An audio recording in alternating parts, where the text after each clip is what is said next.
Hey folks, Gregg Bendian here at the ProgCast. So happy to be with you for our 5th anniversary. Yes, it's been 5 years since we started the podcast, with close to 150 episodes now, with all your favorite progressive musicians coming in to chat with me about their lives and their work and their concepts. And I just want to take this moment before I talk to our very special guest, Tony Levin, just to thank everybody who's been supportive and sending so many wonderful comments and sending their love and appreciation for what we're doing. We kind of have a unique thing going here where we go very deep with the finest musicians, finest musical minds of our time. I want to thank my producers, Matt Stober and Elias Bendian, who have been instrumental in making this happen and continue to happen now for, it's hard to believe, 5 years. We started back in the summer of COVID, and as a way of fighting back despair and embracing music with even more love than we knew we had. And it's just grown over time. So I invite you all to continue to support us. Visit us on Patreon. You can always tip us there, get me a cup of coffee, or even a nice cup of tea. And just want to say that and welcome you all back. And we're going to have a really nice chat with Tony Levin, one of my favorite musicians, obviously a huge force in the music industry. So BendianMusic.com. If you want to get in touch with me, drop me a line directly and find out about my lessons for music production, for drumming, for composition, for all sorts of things. Hope to hear from you all as always. And we're going to head over now and talk with Mr. Levin. Hey everybody, I am here with a very special guest, a musician that you all know very well from his wonderful bass playing, his stick playing, his photography, his writing, and his archiving of music history. So I have to say, someone who's inspired me to jump on that train and do the work that I've been doing here on the podcast for 5 years and also at Yale Oral History for 15 years. And so I think we kind of share a common interest in making sure that this stuff all gets documented and enjoyed over time. And I always believe and say that music exists outside of time and great art does not age. And this man does not age. And I am just so happy to welcome Tony Levin to the ProgCast. Hi, Tony. Hi, thank you. I never know when I do a thumbs up on Zoom whether it's going to fireworks will happen or not, but they didn't happen. So let's make our own fireworks happen. Thanks for having me on, Greg. Well, Tony, there's so much to talk about. I guess there are a couple of things that I was interested in when I was doing some extra research for today's chat. And I was curious about growing up in the Boston area, what kind of stuff was happening, and also really what your earliest musical memories would be from that time. Thanks for researching that. First of all, the earth was cooling. We're talking a long time ago that I was in Boston. It was in the 50s growing up, and in all aspects I've been influenced a great deal by the fact that my older brother Pete, 3 years older, was a musician from the beginning, like me, and so I kind of in a way followed in his footsteps. In a way I learned from seeing what he did right and wrong. Okay, so I'm growing up in Boston and I was immersed in classical only. Pete had these jazz albums.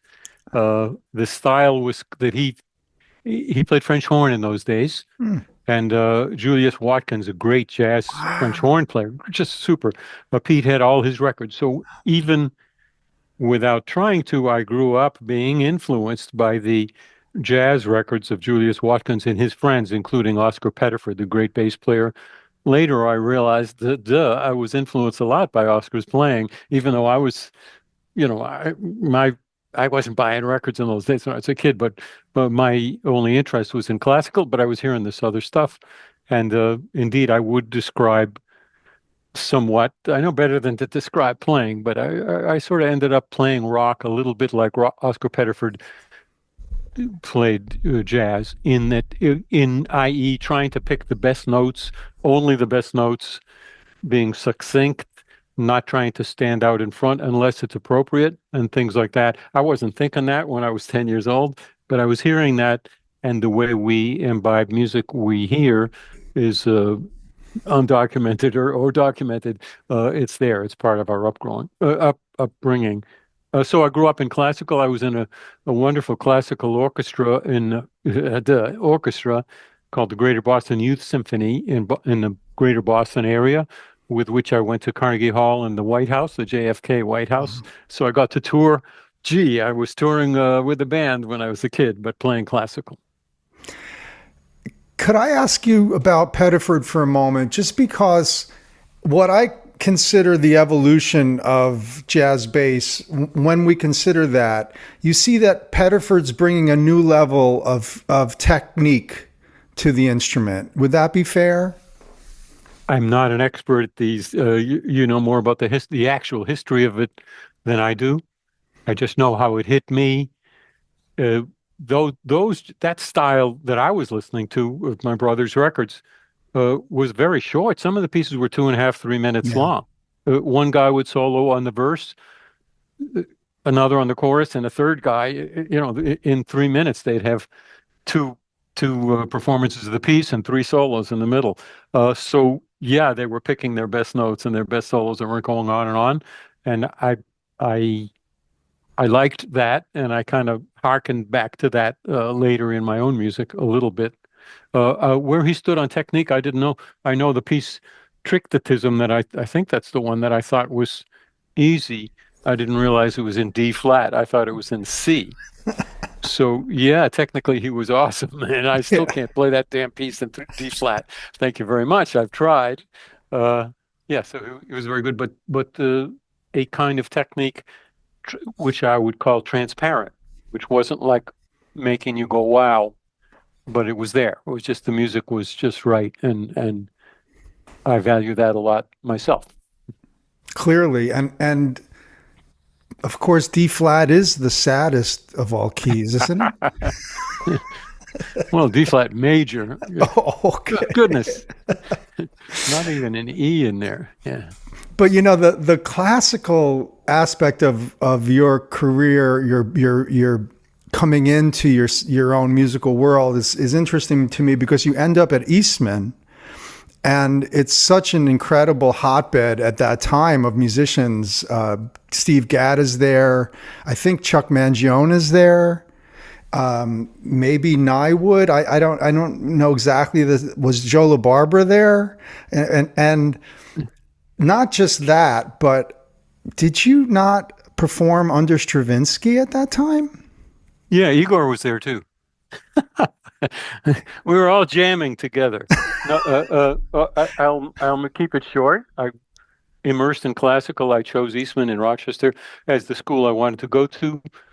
It turned out to be a lucky choice, maybe not the wisest choice, but lucky. And luck has a lot to do with our musical careers, doesn't it? Boy, good and bad. Yeah. Like you said, Steve Gadd was it. Well, year one, I'm classical only. Don't play jazz. I could play it, but not interested. Steve was a great drummer, jazz drummer at that age and at that time. Had no one to do gigs with. Had a lot of gigs. And of all the bass players, really good bass players in my class and the next class, no one was interested in doing those but me. So I said, well, yeah, I'll do that. So I fell into maybe the luckiest thing musically of my life, which was Steve mentoring me quietly, not telling me how to do, but musically mentoring me on how to play jazz. I didn't have a clue. I played just inexorably in the middle of the beat, the way a classical guy does. I didn't know about playing top of the beat or even laying back, which would have been inappropriate anyway.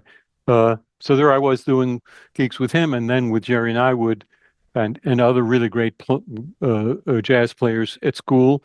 And then Chuck Mangione and his brother Gap Mangione lived in Rochester. They weren't in school at that time. And Steve and I ended up playing with them, especially with Gap, a lot, and touring Europe with Chuck. And I just fell into that. And at the same time, I don't want to make this a long story. At the same time, the Oscar Zimmerman, the famous bass teacher for a long time at Eastman, was my bass teacher. And he had this way, he just didn't care about any of this stuff us young hotshots brought in.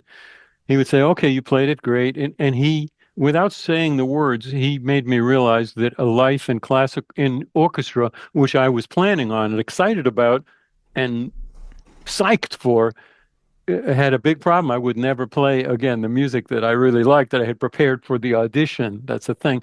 And so without trying to discourage me, Oscar, bless his heart and his memory, utterly discouraged me from the life of in an orchestra. At the same time, I was playing in the Rochester Philharmonic and doing a little bit of what I was aiming at doing. And then there was this jazz stuff on this side where I'm the only bass player. And I'm not being told by a guest conductor how to move the bow and stuff. Anyway, I moved out of classical, still my great love of music when I listen to music, but I moved out of it. And how lucky was I to be in that situation again, especially with Steve there. And Steve and I then together went into rock after that, moved to New York together. So no good Stravinsky interactions? I forgot about Igor. Yes. He came to the Eastman School to Rochester for 1 week where they celebrated and honored him. He was pretty old at the time. I'm talking about, I don't know the year. I'm guessing 65 or so, 1965. I could look that up. We could all look that up. Mm-hmm. And notably, he was playing with the school, not with the Rochester Philharmonic, but with the school orchestra, whatever it was called. And we were going to do the Firebird suite. Exciting piece, and me and my buddies at school, what we were excited about is I'm going to share this as a geeky thing.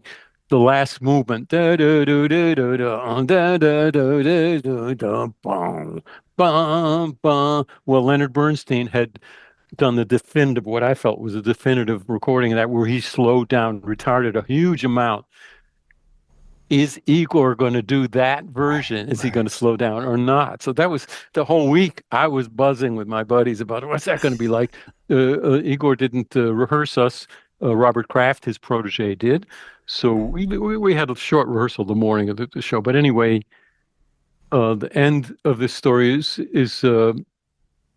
he kind of had this look like he had eaten a lemon as he conducted the end of that, and he didn't retard in the slightest. And his look said, why would you even consider retarding this piece, which I wrote? It's one of the greatest pieces. His look said all of that. Why would you even think of that? And it wasn't the result I hoped for, but it was memorable. And indeed, I tried to find it on YouTube. I tried to find a video of him conducting that. I did not find that. However, you can find plenty of him conducting at that age with that same look, like he's eating a lemon. And maybe whoever he's conducting, he's thinking, why do these people do this to my great music? It's wonderful to be able to say that with just a look. And that's the look he had. That's fantastic. I mean, that's a once in a lifetime thing, isn't it? Mm-hmm. Even at the time, I appreciated it. Most of the things that fly my way, I don't appreciate at the time and come to appreciate it later, like meeting Steve Gadd and being his bass player for a few years. But Igor Stravinsky, very, very special for us. Very much, yeah. And of course, became a huge prog anthem on the ride out of Firebird. Years later, I introduced our band Stickman to play 4 or 5 movements from it, and I envisioned Igor turning in his grave, hearing a rock trio, perversely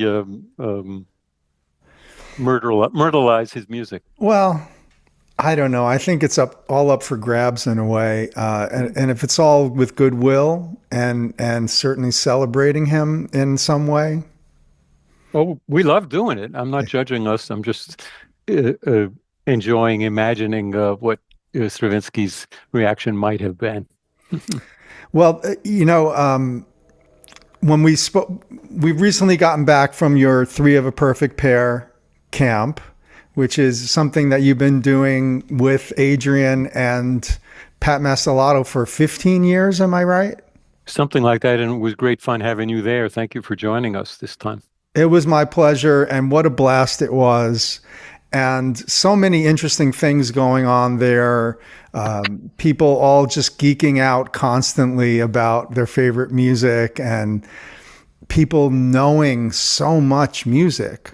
And I felt, as I've been in so many different camps of what people call or regard as progressive music, this was the most highly educated group of musicians and music aficionados that I've ever been with. And I feel like it was a special characteristic of the Crimson fan base. Do you think that that's true? Have you ever encountered that thought? I'll take your word for that. You're more of an expert than me. I'm one of the people who doesn't know that much about prog music compared to the fans, especially some of the fans. I think there's been I think the place to start is to say that our campers, and even though there are new campers every year and the family grows, it's a community. It became a community almost from the beginning that's very special and very supportive of each other, who are at very different levels of music. Yeah. Of playing ability, very supportive and very open to progressive ideas. And many of these people, not all of them, but many of them came from a life where they couldn't share their love of even Pink Floyd, let alone King Crimson, with anybody. Just don't know anyone. And suddenly they found a community of 50 to 100 people who really love that same music. So there's something very special about that. The level of playing, those who have come for the whole, what'd you say, 15 years? I'm not sure if it's 13 or 15, but the level of playing has gone way, way up because mostly the first years it was people who would like to play, but they don't really get to play. And now they're going to get to jam with some members of King Crimson and maybe prepare some pieces. But how do you prepare it in a day or two? Well, that's changed through the years. Some of the same people have just got really better. And now they're arranging to jam and play on pieces that they love and that they can spend a whole year learning. And also they get together outside of camp and rehearse for the performance they'll give at camp. So it's a whole different thing than it was. But you know what? It was very special at the beginning. I did it the first year thinking, I'm just going to do this once, but it's not my kind of thing. Personally, I don't like being put in a position where I'm the guy who's supposed to know this stuff. I don't do clinics. I don't give bass lessons. I really like learning. And I was embarrassed the first year about getting in front of the bass players and finding something, and the stick players, a lot of stick players, and finding something to talk about. And it turned out that becoming familiar with their journey, sharing meals with them and hanging out with them for the week was so special to me that I really wanted to do it again. And okay, there's that hour or a couple hours where I got to talk about the bass, but that hasn't changed. So there's something very special about the journey that brought each of these people there to that camp, and that's what brings me there every year. Well, I can tell everyone that it is a wonderful place and it is a really special community. And I was welcomed into it with open arms by the musicians and the fans and the campers. And it was just a really special feeling and a warm feeling. And also the ability to get into any different kind of music. So we have Marcus Reuter there talking about Messiaen and Mike Oldfield. And then you have Adrian's going to do the Beatles Campfire.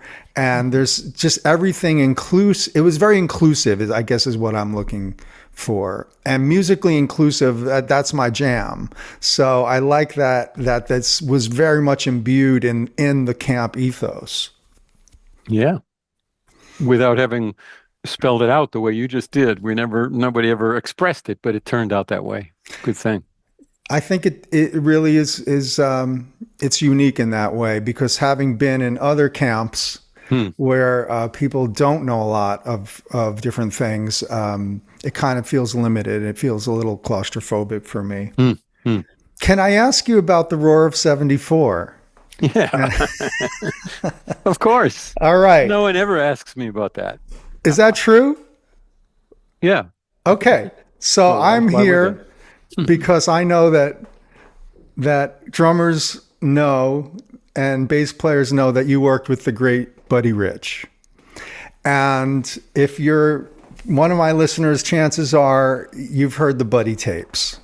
Now, many of us use the quotes from some of those, and some of them ended up on Seinfeld. I guess you're probably aware of that. I didn't know that. Oh yeah, so Seinfeld's a big fan of the Buddy tapes, and I think also the Paul Anka tapes, which you may have heard.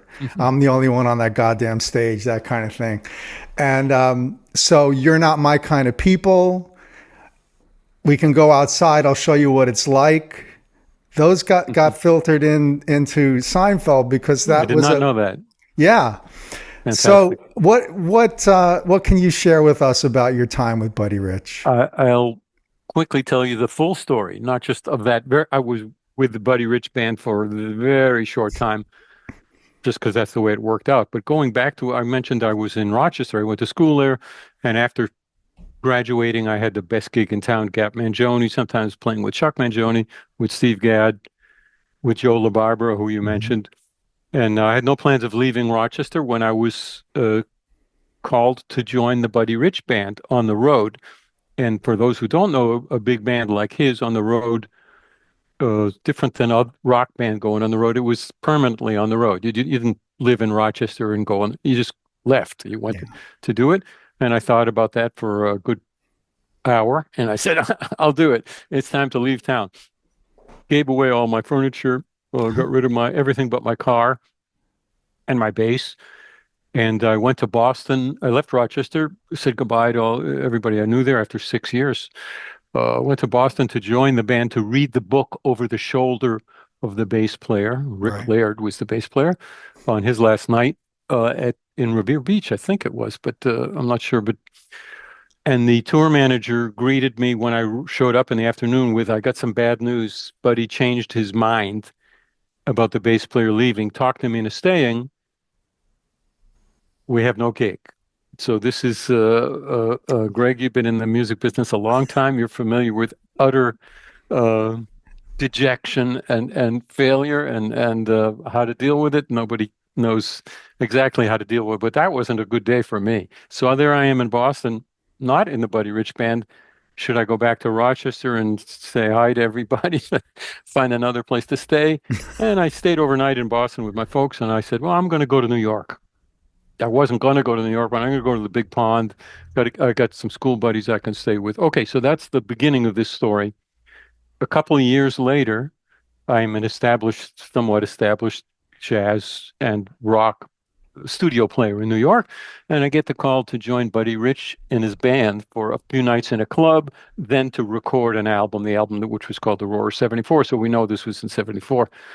And I said, well, okay, I'll take it. That's an odd one because I was in the band for not a minute. I think it was 2 nights. It could have been 3 nights at a jazz club with the big band. Got to play with Buddy Rich. He was fantastic. He didn't say a word to me, but I could tell I knew plenty of stories aside from, not to mention knowing bass players who had played with him. And he wasn't nasty to me at all. He was okay.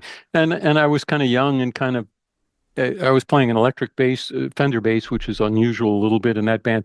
And I was kind of pushing back a little bit time-wise. I wasn't trying to hold the time back. I was, all right, you want to be on top of the time? I can do that. So musically, it was fine. And at the end of each night, the tour manager asked me if I'd like to join the band and be out on the band, out on the road. And I said, no, thanks. And the second time he asked, I said, maybe you could mention to Buddy that the Boston story, that he had me in the band and didn't want me. And that was that. Anyway, okay. Next day we go into the studio for 2 days to record The Roar of 74. We play for about an hour and Buddy gets angry at the band and fires the whole band. Fires them. You're all fired. And I'm packing up the bass and I say I don't remember which guy in the band, I say, gee, I do a lot of records. This is really awful. I feel awful. And the band never gets sent home. And he said, oh, don't worry. They'll call us in the morning, rehire us, and we'll do the album in 1 day. And it'll have that jazz tension, which is exactly what happened. Wow. And everybody knew I was the only one who was bothered. It was like the bus tapes. Tapes. Yeah. We were all kicked off the bus, but we're the band. We're back the next day. So we did the album in 1 day. And I have a little more of this story because that was the end of my gig. Buddy at that time owned part of a jazz club small jazz club in New York. I don't remember the name or where it was, but could I play in a quintet for but 3 nights with Buddy?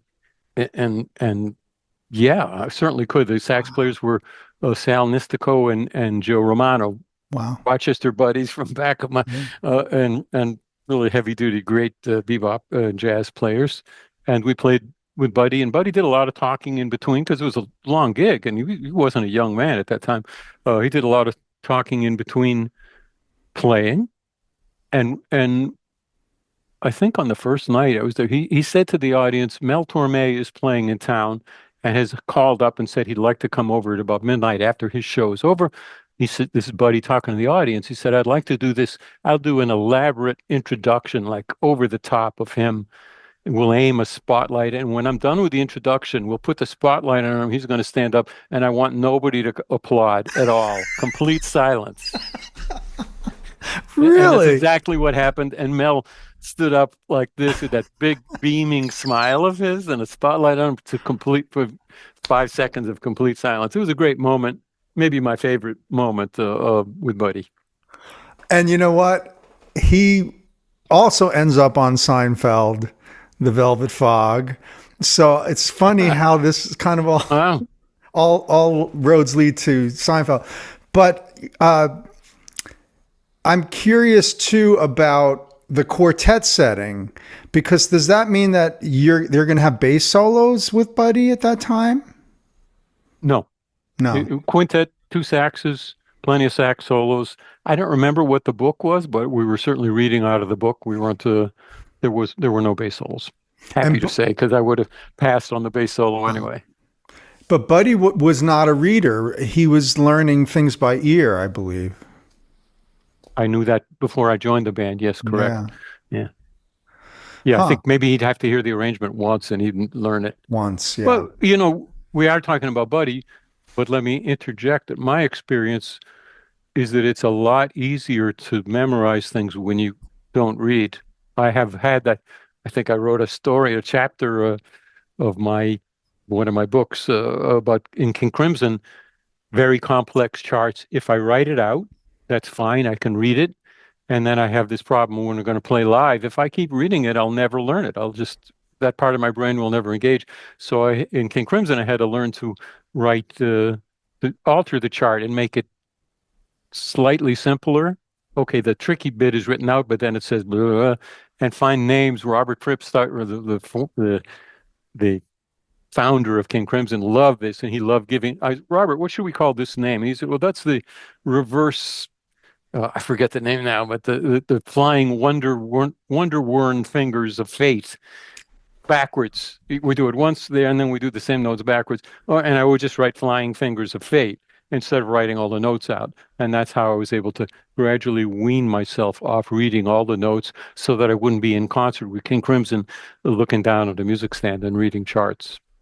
Not relevant to Buddy Rich, but relevant to memorizing music. No, I think it's a great point. I'm glad you brought it up, because the practicality of musicianship is such an interesting topic. And you kind of see that it is possible if you're really focused. And Steve Morse has talked about this too, that if you can explain something for 5 minutes in a really focused way, or if you can listen really carefully for 5 minutes to something, that it speeds up the process of internalizing it. So yes, little notes can be helpful so you don't kind of fall off the form. But I want to share this with you because you brought up Rick Laird, and I had a nice relationship with Rick through him following the Mahavishnu Project and Jan Hammer hiring us, etc. Rick told me one of the best Buddy stories. And I don't know if you've heard this one, but when Rick got the gig, he told me he bought a plane ticket, an open-ended plane ticket. And on the first day of the tour, he showed it to Buddy and he said, if you mess with me, I want you to know I'm out of here right away. I'm gone. Here's the ticket. And he said Buddy never messed with him because of that. Wow. So I'm not sure about that kind of moment where he's gonna leave, I guess. And then I think Rick comes back for a minute, and you had been in that juncture. Yeah, funny world. And speaking of Rick, whom I did, bass players don't even meet each other usually because there's never two of you in the band. And I did meet him, and a great guy, and also a fellow photographer. And That's right. way before any of that, I was called to join the Mahavishnu Orchestra, right? Hmm. And I have said this in print many times. The call came to my mother-in-law where I was living in the suburbs of Buffalo, who misinterpreted this British guy's English accent and said that you were called about joining the Murray Vishnu and his orchestra, which my connection was Jan Hammer, whom I had played with a lot, and I was in a different band, a completely unknown band, and so I said no to that, which Rick Laird then joined. So we did have that back and forth about gigs taken and gigs left and things like that. Oh, that's great. Yeah, Yeah. and of course you probably were thinking, I don't really need a Borscht Belt gig right now with Murray. Uh, yeah, that would be a good end to the story. In fact, of course, I called back and realized what it was and the connection with Jan Hammer and still yeah, the band I was busy with was called Mike and the Rhythm Boys. Ah, And we only did one or two gigs ever with Steve Gadd and Mike Holmes, great pianist. And you know, you make these decisions when you're a freelance player. And and Jan was familiar to you. How was the Jan connection formed? I don't remember how we met, but we jammed a lot together in New York at a club called Bradley's. I Yeah. would be very happy to hear it's still there. I don't know, but No. Bradley's usually had a duet or trio playing, and I did many nights with him. There you go. So we knew each other. I never asked why he thought I would be right for Mahavishnu Orchestra, but I appreciated the recommendation. Yeah, Jan, one of our greats. Yeah, Really, just such an amazing composer and such a absolutely. special musician. Yeah. Speaking of keyboard players, someone that I worked with in trio briefly that is really one of my great heroes from the Mothers of Invention, Don Preston. And I know that you had a situation with Don that he called green slime, but I think you called it something different in your bio. Do you remember that period? Yeah, I do. If only remembering my own voice telling the stories of it. And I wish I got together with him more often to play. We had a wonderful time playing. When I first moved to New York, I fell into a band with Don that I thought was called Aha, the Attack of the Green Slime Beast. You'll never know what it was called. We did one gig, and it Oh, wasn't particularly successful. And it was an extraordinary gig, but there were two or three people in the audience, and by the middle of it, all but one had left. That one fellow stayed. I'm so glad he stayed. Don, among other things, well, there's a lot of other things about that gig. I think it was Meredith Monk and her dance troupe were improvising dancing, wow. bodies painted red, wearing not too much clothing, improvising dancing around the stage as we played. So there was that. Then there was the fact that Don was playing a new thing called a synthesizer that some of us had even heard of, the kind that had only patch chords, no knobs or anything.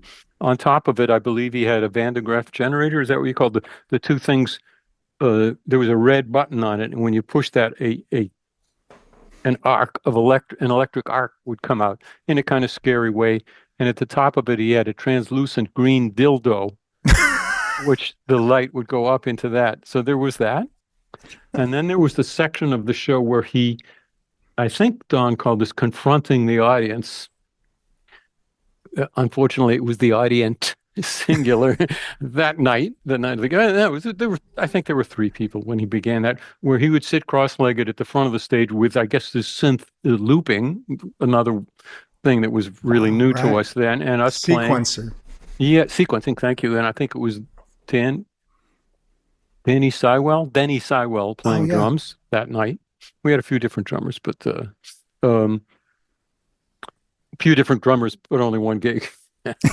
How did that work? Yeah, I don't know. I'll have to do the math on that. But anyway, he sat cross-legged at the front of the stage, projector behind him, a movie projector projecting onto the audience. So they were kind of blinded by this thing.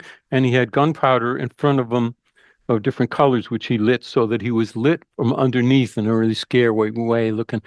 And this music. And so, not surprisingly, a couple of them got up and left, and one made it to the end of the show. And that was the beginning and end of the marvel. Oh, one more thing. One of the dancers in Meredith's troupe was a young actor named Danny DeVito. Is that right? So picture that. Oh, she Body was that painted, open. Wow. body painted. I think it was Meredith Monk's dance troupe. Yep. Yep. New Body Jersey's painted red, own. wearing good, I think, diapers and improvising dancing. That was a night. Don't you wish that was a full house? It was in Philadelphia, by the way. Philly. And we stayed at the hotel that a few weeks later became known for Legionnaire's disease. Oh, wow. Wow, you're putting it all in such vivid contrast, you know. Good stories. Good stories. And a good band. And I had the pleasure of playing with Don's trio in Woodstock, and you showed up. Yeah. And you were the only audience. I wasn't the only one. Well, it was the colony, right? And you were Yeah. and you were among a handful of people that heard us playing some of Don's wildly conceptual music. And boy, is it a blast to play with Don Preston, and he's still going. Absolutely. Remarkable guy. Yeah. Yep. Inspiration. And I love that idea of carrying on the Zappa conceptualism and fun and performance art kind of thing all in one place. Yeah. Yeah. And and certainly you see that this Zappa period and things like Arthur Brown and the performative aspects of rock have a big influence on someone that you have worked with for a very long time, Peter Gabriel.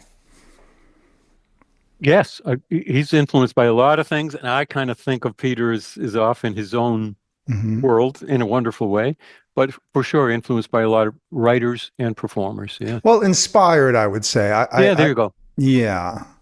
And certainly, David Bowie's among the people that were looking at that idea of this is an experience. This is not just the music show,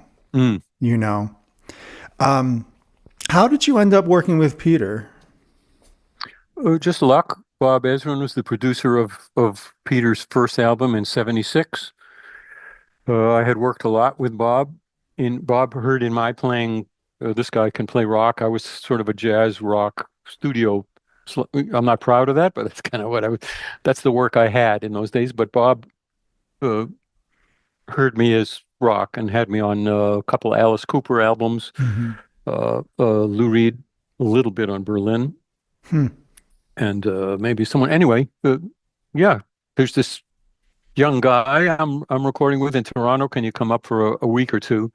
I didn't know of Genesis at all, and there I was in a room with Peter Gabriel and Robert Fripp, amongst other great players. And that was when I met Robert and when I met Peter, and that was in '76. So it's pretty remarkable that I'm still making music and close friends with them now. It's coming up on 50 years. Yeah. I'll have to send them a card. Maybe. Yeah. It was July '76.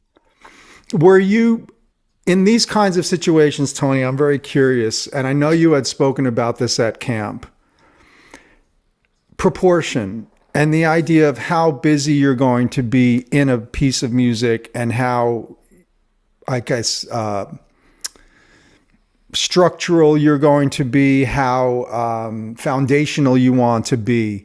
When you get into a situation like that and you don't know Gabriel, you don't know Fripp, and you're thrown into this situation, can you take us into your mindset on a session like that, as much as you can recall, about how much your leeway you're given? And yeah, I can, not because I've learned a process, but because I've been asked a lot about not that particular album, but what it is I do when I'm making an album. And so I've thought secondhand, way after, about what it is that I go on.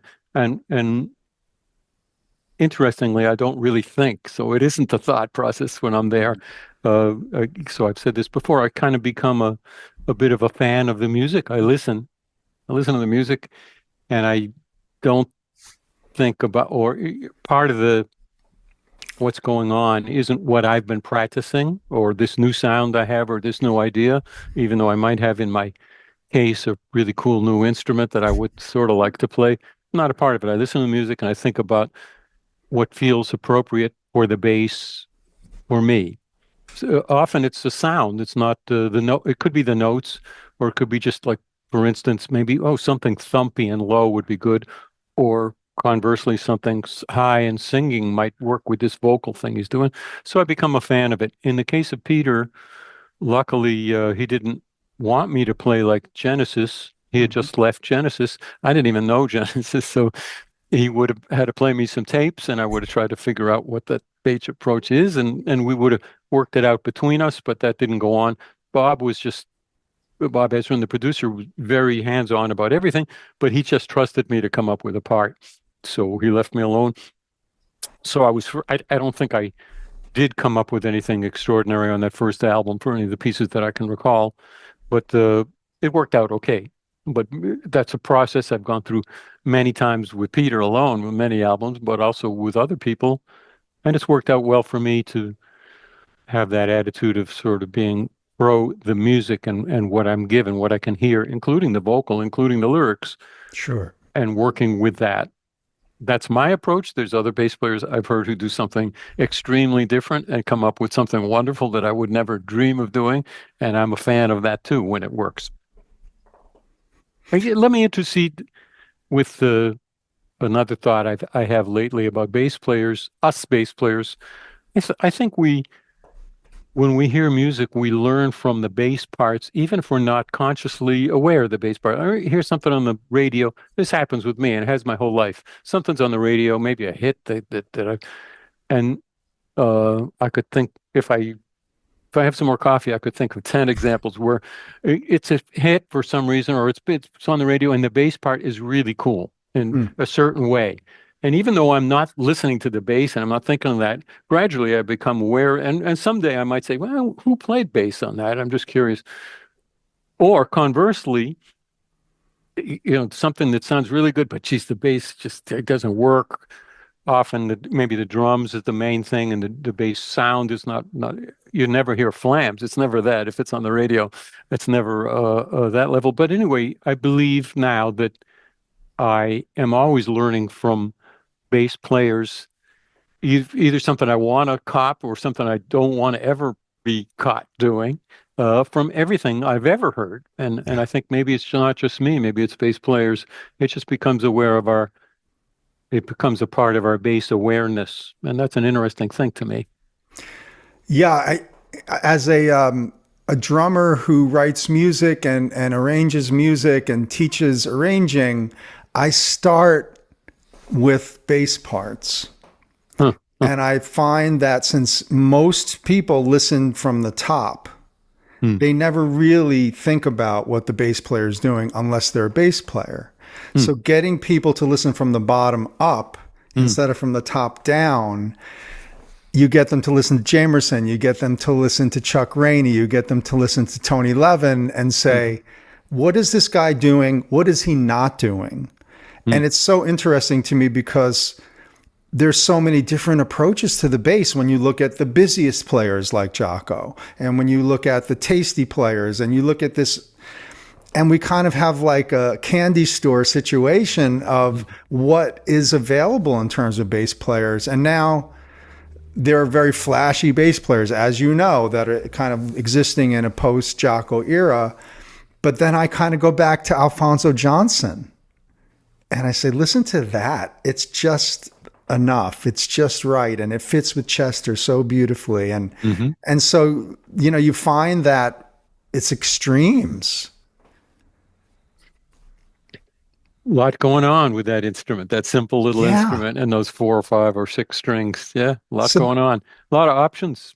a lot of options and a lot of range and a Yeah, lot of different types of articulation and a lot of different, right? yeah. In fact, that's something that came up a lot at camp. Bass players wanted to study with me for rhythm section ideas. And one of the things that we talked about a lot was short notes. Great. I love that you did that. I didn't know that was going on, but bless you because that's really important. Yeah, listen to the drummer. Mhm. Maybe there's going to be some accents that you can do that can be short. Think about short longs, that kind of thing. And this is, of course, stuff that I learned from listening to guys like you and listening to Rick Mm. Laird and listening to, the bass players that were tasteful and kind of all in a post Jocko way. I think we had all kind of OD'd a bit on Mm. that amount of busyness down on the bottom. Of course, it was the perfect recipe for Weather Report. But when did the stick come in to your life? The touch guitar, the idea of this giant instrument. Yeah, 76 was the year. I know because I brought it to Peter Gabriel's album and it was just sitting there open, and then Bob asked me to close it. No, we don't want to see that. We're not ready for that yet. But I started playing in 76. I was not by any means the first player, but I got it. I heard about it early, and I used to play in those days with a touch style or a hammer-on style on the bass. So when Emma Chapman came out with this new instrument designed to be played that way, the same month, a whole lot of people I play with said, "Hey, have you heard there's this instrument that's meant to be played that way?" When I was next in Los Angeles, I tried it. I think with I think Emmett was out of town, and it was a student of his that tried it.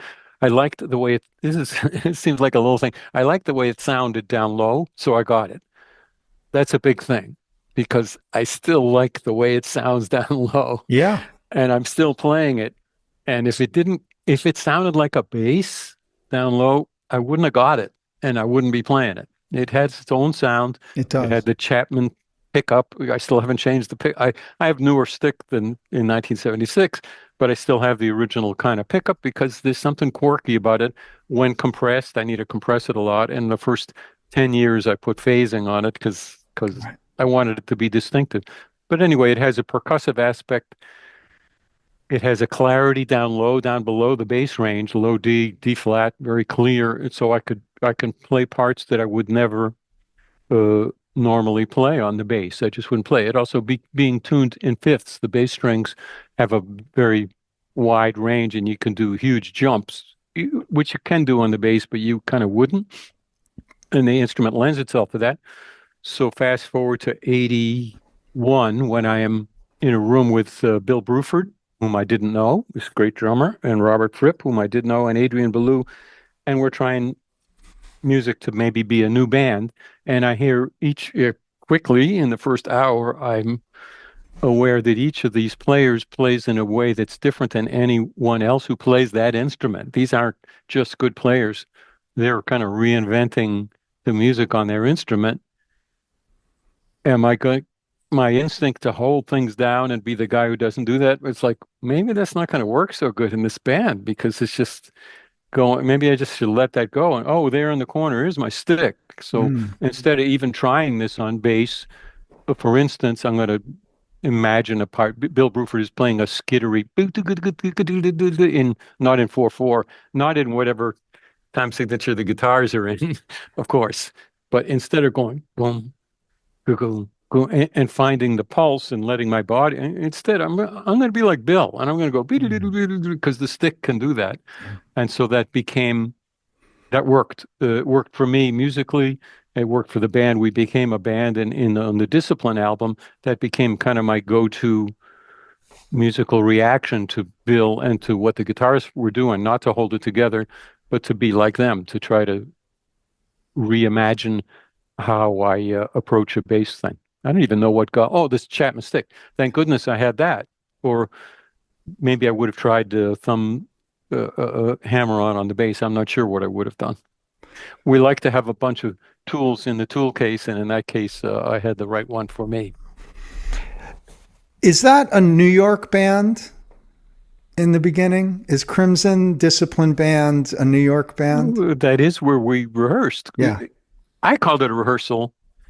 Much later, I found out it was what they called an audition. They were auditioning me, and they had some other bass players come in too. I did not know that or care. Kind of wasn't part of my view of it. But yeah, down in the 30s somewhere in a studio.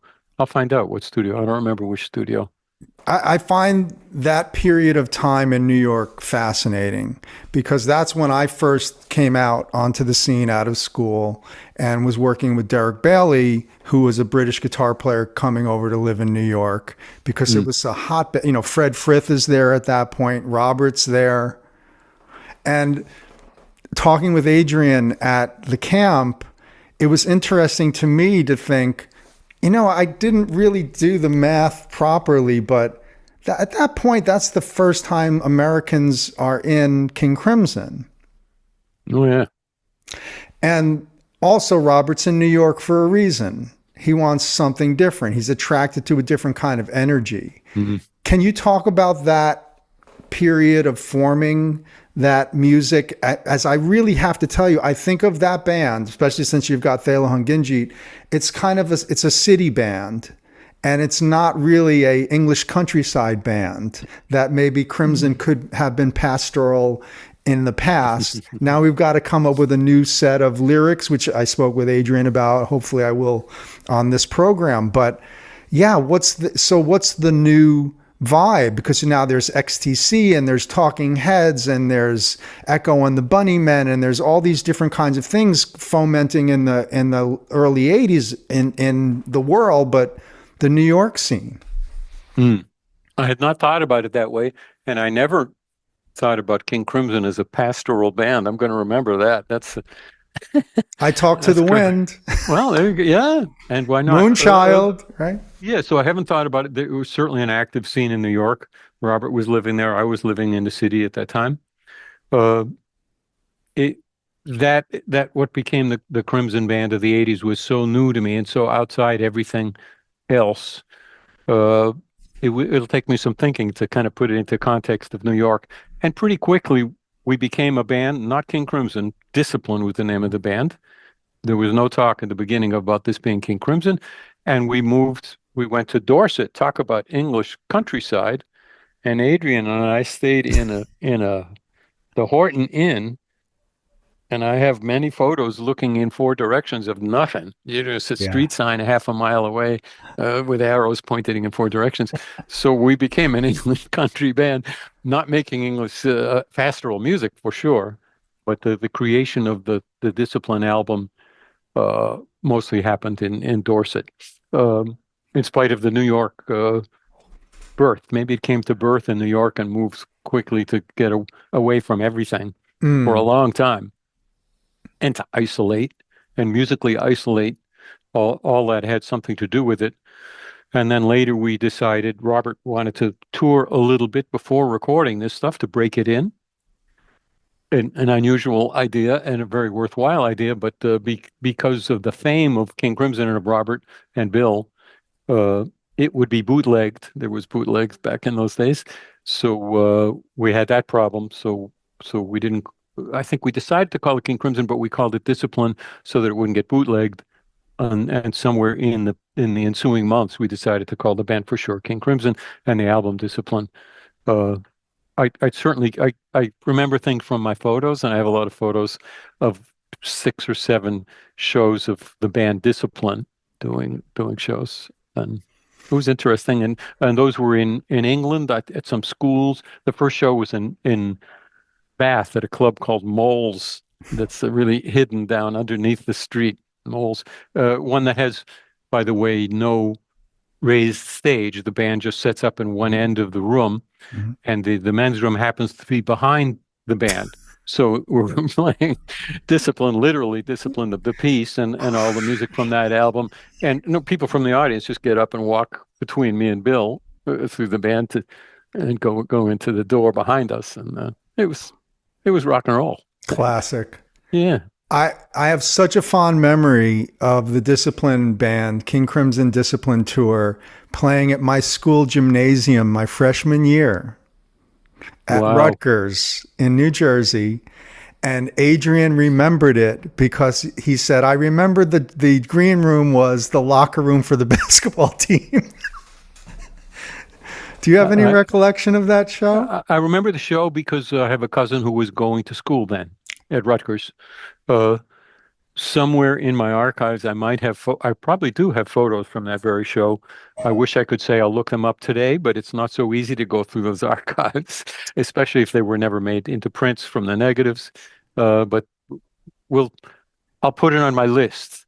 Greg would like to see some pictures of the audience at Rutgers 1981, was it, or It 82? was 81, I 81. think. Yeah. Wow. Well, I'll give you a big maybe on that, but I remember the show.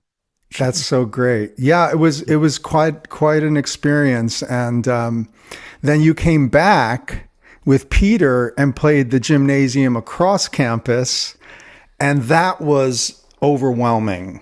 And I can tell you this, maybe you would know. Remember, is this the first tour where you guys came through the audience with the drums? I don't remember if it was the first. Don't know. Okay.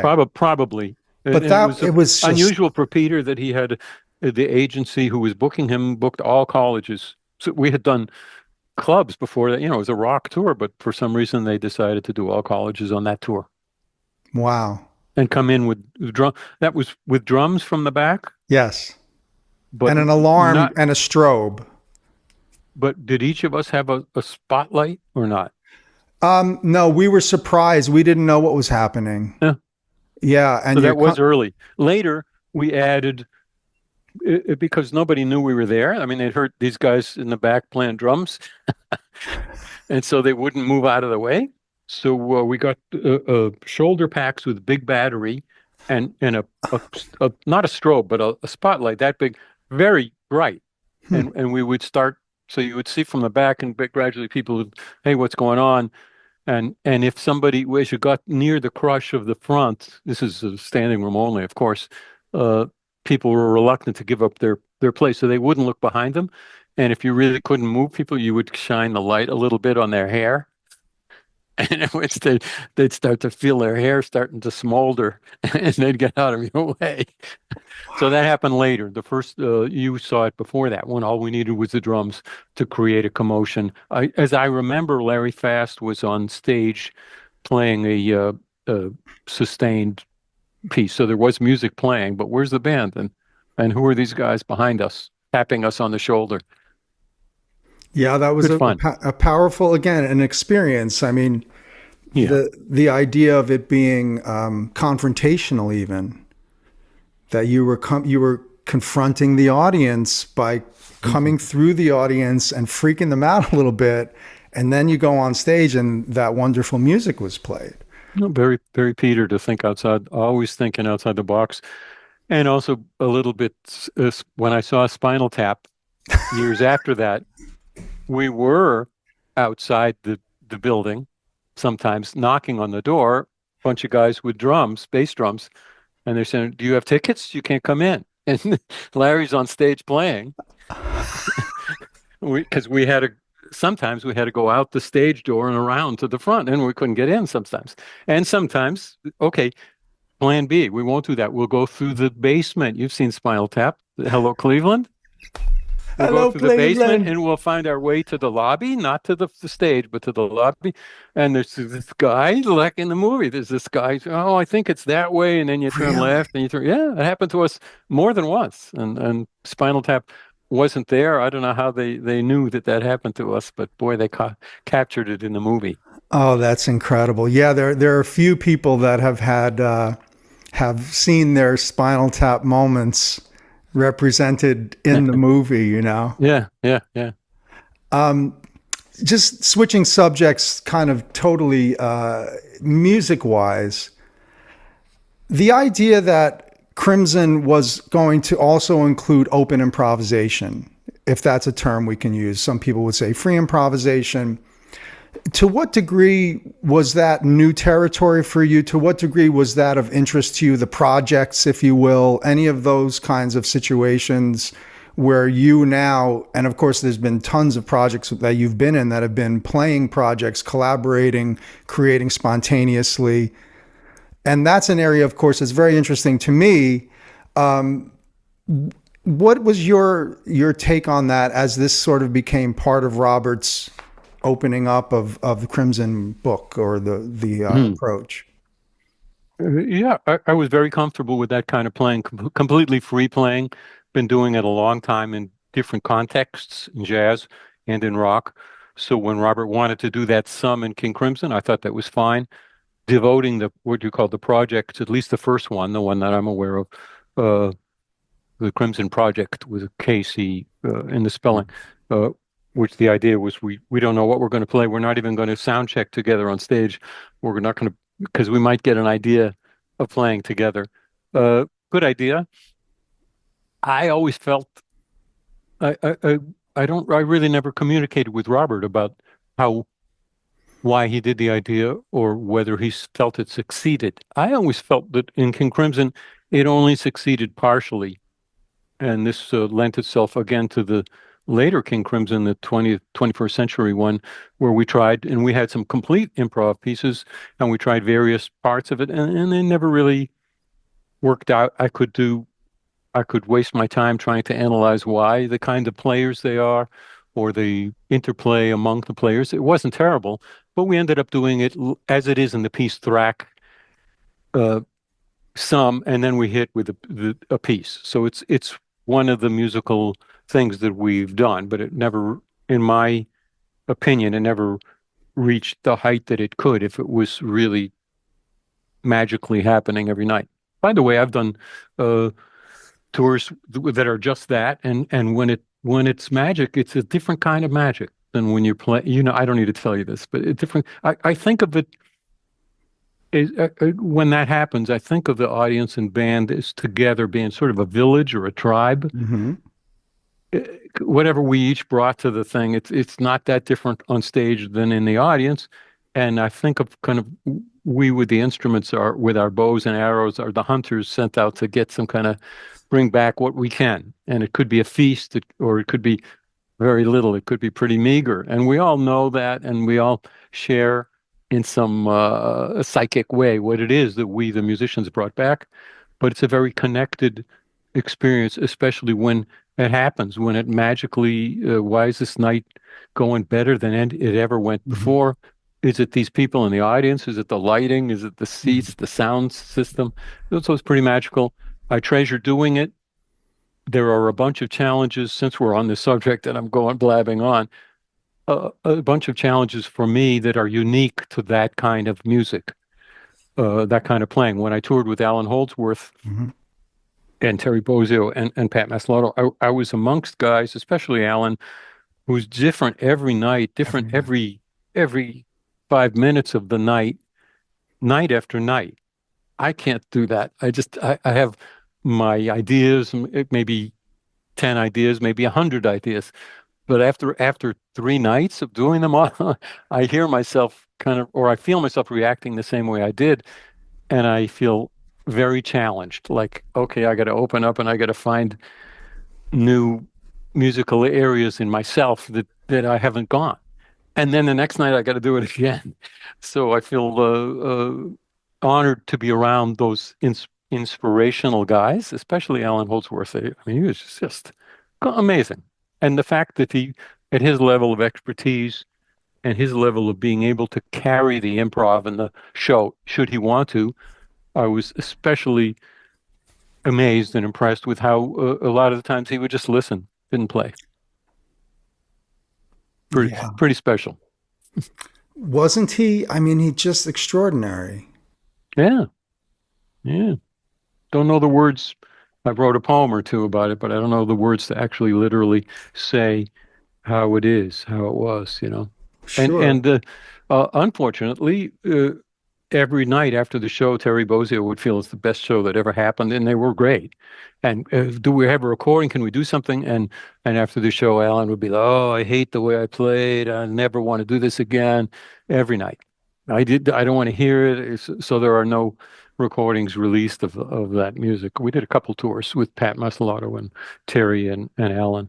Really special to me, not so special to Alan. He was tough on himself. An He really understatement. was. Yeah. Yeah, I guess that is. Um, Before I let you go, I also wanted to share with you that we did about 10 shows together in 2000, Richard Leo Johnson and I opening for the Waters of Eden tour. I don't know if you remember that first tour, but that's when I met Jesse Gress. And Jesse is someone that has been so special in my life, and I feel such a loss. He got me into the circle of Todd Rundgren and played in the Mahavishnu Project, was, of course, a Jeff Beck aficionado and an incredible transcriptionist. Could you tell me a little bit about Jesse? Just, I'd love to hear anything you want to say about him. I miss him so much. It's a super talented guy, a great guy, funny guy. We were both Woodstock native, or living in Woodstock when I was formulating one of the Tony Levin bands to play music I had done. And he, much as I knew not to underestimate his knowledge and ability, he still would knock me out and just kill me. For instance, I'd be on the phone with him about an upcoming tour in a couple of months. And I'd say, what do you think about this? There's this piece King Crimson did. I can't remember which, but I'm going to guess Discipline. You think you could? And he would be wearing his guitar while he talked on the phone, because he's always playing the guitar. Always. And he would start playing it. I said, well, I guess you can learn that one. I guess you know it. And that's just one example of his level of knowledge. And he really analyzed all music and played it and figured it out. And Jeff Beck's playing a lot trickier to figure out than the piece Discipline, and the techniques and stuff he knew. Great guy to have on the road with us. And I hope he loved it. It was that kind of band that plays small clubs and as you know, doesn't have huge success, but has fun playing its music, and is grateful to its audience who care to come out and hear it. And he was perfect for that, and gracious, always gracious. He loved it so much. Every moment, it was a crack up that he would give. At some point, you'd see he'd give workshops on Road Dog and how you survive. And I passed some of this on to my son, who's now a professional musician. Well, and you take everything from catering and you bring it to the bus, and all these little things that Jesse had modeled for me. Those beers are for us. We're going to take them even if we're not drinking them now. And just that kind of stuff, his spirit and his kind of childlike joy of being able to play music, right? And yeah, I remember you guys playing Red on that tour and how much fun that was to hear Jesse. I forgot that we did that. Yeah. Yeah. Yes, let him loose on it. And Black Dog. Well, yeah. He was the Adrian and Jeff Beck guy in a lot of ways. And outside of that, not Todd, obviously. And the only man that I ever saw correct Todd and not get fired. All right. And in fact, to be fair, Todd would turn to Jesse and say, is it this? I used to have this fingering. Is it that? And he'd say, Todd, it's this. Yeah, he would know for sure. And he would know. And you would just say, well, Jesse knows.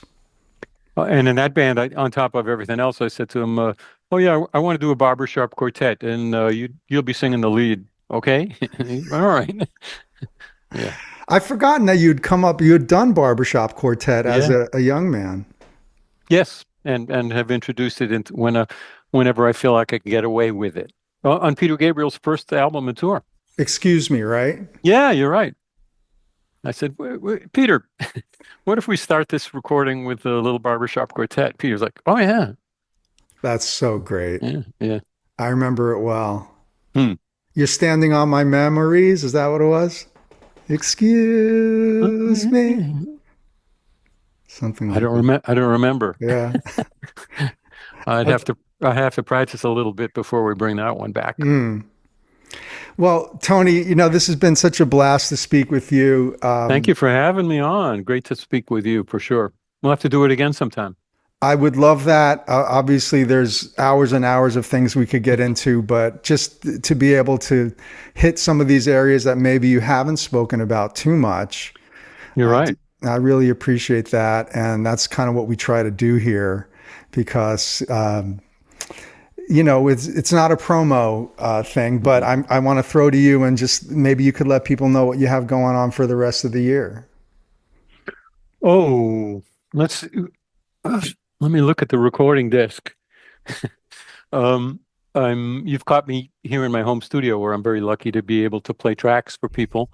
Yeah, I got a little touring. I'm heading for Japan next week with a beat, one more show. I'll tell you what's Stickman will tour in November, late November and December, making up the shows that I had to miss because I was sick in the Northwest, and we're hoping to extend that tour down as far as Texas. We'll see. But what I pretty much know and is on this desk, this is my art and photography desk, is I'm going to put out a book of my photos from the Beat tour. Beat is a band that I've been touring with a lot, and I have some tens of thousands of photos, and I'm kind of in the process of, here, I'll show you, of putting them together. This ain't the book. This is, I like to, I don't know how everyone else is, but I need to put it together with Scotch tape and scissors to get a feel of what it's like. And then I change it and tear pages out. Anyway, I hope to have that out by December. The Book of Beat, I think I'll call it. And got some more Beat touring next year that's not confirmed, so I can't talk about it yet. And I hope Peter Gabriel will do something next year. I have no word that he will, but I am both a fan and in the band, in that I always hope there's more touring to do with Peter. The Beat project, is that fun for you in terms of revisiting things? Are you kind of rethinking what you did in the day for that music? In theory, not so much fun. Not something I'm dying to do because I did it. And I like the process of continuing where the music goes. In practice, I was wrong. I love doing it. It's a great band. We have a great time on the road. And even though we're doing music that I played in the 80s, there is room for me to go where I want with it or to continue the journey of having that bass part go where it goes. Especially, I mean, the level of musicality on stage is fantastic. But especially I find from Danny that he changes up night to night. Danny Carey, the drummer in the band. And so I feel like there's a different way to go that's presented to me. To me, that's important if I'm playing material that I've been playing really a long time. And this music from the 80s, I played it plenty in the 80s, not so much in the years since then. So it ended up being great fun. I do take a lot of photos during the show. In the few times when I'm not playing the bass, I'll pick up the camera and take pictures. And that's part of the fun of being on the road. And they're great guys to be on the road with. So we don't have that much touring coming up for the next 6-8 months.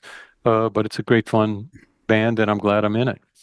Oh, yeah. And so are we. It's so fantastic to revisit what I think is just considered classic music. And again, exists outside of time as just beloved music, and interesting music holds up.